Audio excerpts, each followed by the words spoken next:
134 Texas counties are under a disaster declaration from the state to free up resources ahead of the storm. Now the city of Kilgore has done the same. As the freezing temperatures approach our area, city leaders in Kilgore say it's ready to respond to any potential issues that may occur.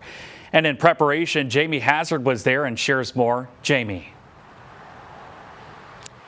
Yes, this declaration gives the city a little bit more flexibility to put out crews and respond faster. And I mean, we're sitting out here and the temperatures are definitely dropping. We are down to those 40s right now, and the winds are definitely picking up here in Kilgore as well, as you can see with the flags behind me. And we talked to Ryan Riley, who said that TxDOT is treating those roads out there and then they'll start to sand them as well. But they're really urging residents to make sure that they can stay home if they can and to get kind of everything they need starting now until this evening, and to just once again stay off those roads. And that emergency declaration once again is just so important because they'll be able to give residents here in Kilgore the help they need. And we talked to Ryan Riley himself, and we'll show you that now. TxDOT, as most people know, they put the brine on the roads and do that. We have a lot of state highways here inside the city of Kilgore. The state takes care of those.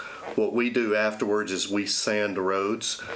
You cannot do that before the ice gets or before the event starts because it will just wash away. We don't recommend that anybody get out in this, of course. We do this for emergency vehicle access to get through these intersections and these places. Power outages is probably the biggest thing. With ice like this coming, the ice will accumulate on the power lines. We have a lot of trees in this area, and that will take down some of the power lines. Because once it goes out, we're not sure how long it's going to take to get the power back on.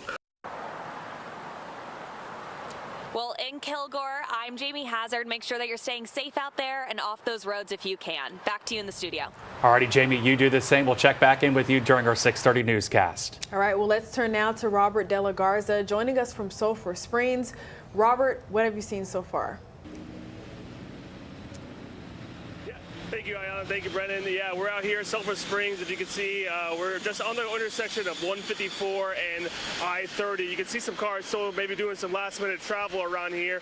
Right now, rain is coming down. The roads are a little slick at this moment, and that chilly air is starting to come in here. I mean, you can feel it right now, but I imagine those roads are pretty slick. The rain does feel a little thick right now. Maybe it's, we're getting close to that freezing area, but I did speak with fire department and police department ahead of this 6 o'clock. And they said they expect a high volume of calls. That's why they have additional staff at this moment. But they're expecting a high volume of calls, especially right here on I-30, where they expect to have give some accident assistance on here if those roads tend to freeze over, as well as more calls once that freeze starts to actually come in. They expect some of those power lines to freeze over, and that's when they might be getting some calls. But the police department tells me that they have some vehicles with chains, so if those roads do decide to freeze over, then they're going to have availability for that. But they also have some without the chains, just in case. That way they're covering both ends there. But right now they say that there's no plan for warming centers. They're crossing their fingers. They do not want to have any of that happen. But if they see a need right now, then that is basically an as-need basis. So, but if a problem does arise, they do have warming centers in place. But right now, we do understand that this county, Hopkins County, has also issued a state a declaration of local state disaster, just so they can have the resources they need to protect their property,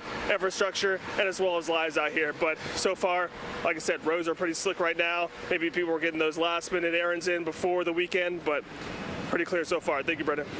Brendan and Ayana, back to you guys. All right, thanks for that update, Robert. See you again tonight at 6:30 for another check on conditions.